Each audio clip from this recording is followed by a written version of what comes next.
सीटों में से एक मधेपुरा सीट जिस वजह से हाई प्रोफाइल है वो वजह है यहाँ से जो त्रिकोणीय लड़ाई है उसको लेकर हमारे साथ पप्पू यादव जी मौजूद है यहाँ पर और इन्हीं वजहों से ये सीट हाई प्रोफाइल भी है।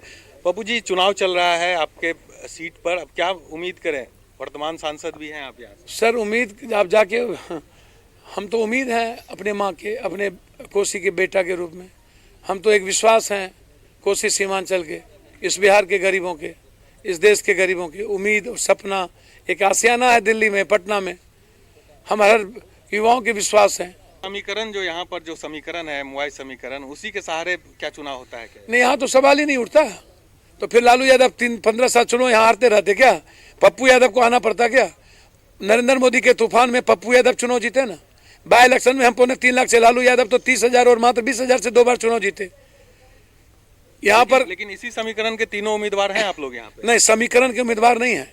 समीकरण उनसे पूछिए, एक 5 जात का, एक 3 जात वाला जो लोग हैं। यहाँ जाति है ही नहीं, यहाँ सपना है।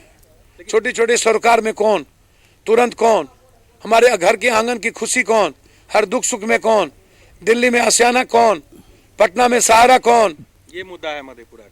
मधेपुरा का मुद्दा है कोसी का निर्माण, युवाओं का रोजगार। 12 घंटे में हमारे पास कौन होंगे? रिश्ते कहाँ हैं? हमसे रिश्ता किसका होता है? लेकिन पप्पू जी, विकास की अगर हम बात करें तो मधेपुरा कहीं कहीं पीछे दिखती है। और 11 ट्रेनें हैं। तो बिहार के मुख्यमंत्री से पूछे ना, बड़ी बड़ी बात विकास की करते हैं तो अगले बार भी तो विकास के नाम पर वोट लिए थे, 2 सीट जीते। जाति पर आए हैं तो भाई बिना जाति के इन लोगों का कोई हंस रहे क्या? जाति का गठबंधन करते अगली बार नीतीश लालू किया तो फिर आए, उसके पहले किसी ने किया फिर आए। बिना जाति का तो इन लोगों को पानी नहीं मिलेगा इस बिहार में। मुझे यूं भुला ना पाओगे भैया मेरे, हम तो हर दिलों में हैं। भुला रहे हैं क्या रघुम? नहीं, हमको कौन भुलाता है भैया? हम भूलने वाले मर्द ही नहीं हैं। हम तो सबके सांसों में, दिलों में, मन में, जहन में, खून में, बिहार ही नहीं देश में। आप ऐप नेता पर देखिएगा, 96% लोग मुझसे खुश हैं। अन्य नेताओं से तो 34% है। ये मेरे लिए बहुत बड़ी चीज़ें हैं।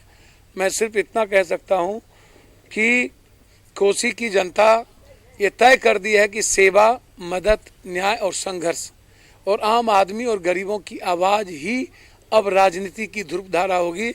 ये लोग जो जात के तस्लीम पर और नफरत की तस्लीम पर चुनाव लड़ते हैं, चोर कह दिया तो ये हो गया, तो ऐसा हो गया, तो बैकवर्ड फॉरवर्ड जो 1990 में था आज भी वही ST SC स्वर्ण, युवाओं की बात नहीं, कोसी त्रासदी की बात नहीं, इन्वायरमेंट की बात नहीं, इंफ्रास्ट्रक्चर की बात नहीं, इस पर कोई बात नहीं। बस हम 4 जात हैं, हम तुम 5 जात हो, ध्रुवीकरण ही चलता है। ये इस तरह की चीजें। तो इसीलिए पप्पू यादव सब जात के का बेटा है, कोसी का बेटा है और आशीर्वाद भी मिलेगा, मिल चुका, मिलेगा, आशीर्वाद मिलेगा। मतलब चलिए, तो पप्पू यादव आश्वस्त है अपने आप को लेकर इस चुनाव में कि जो जनता है कोसी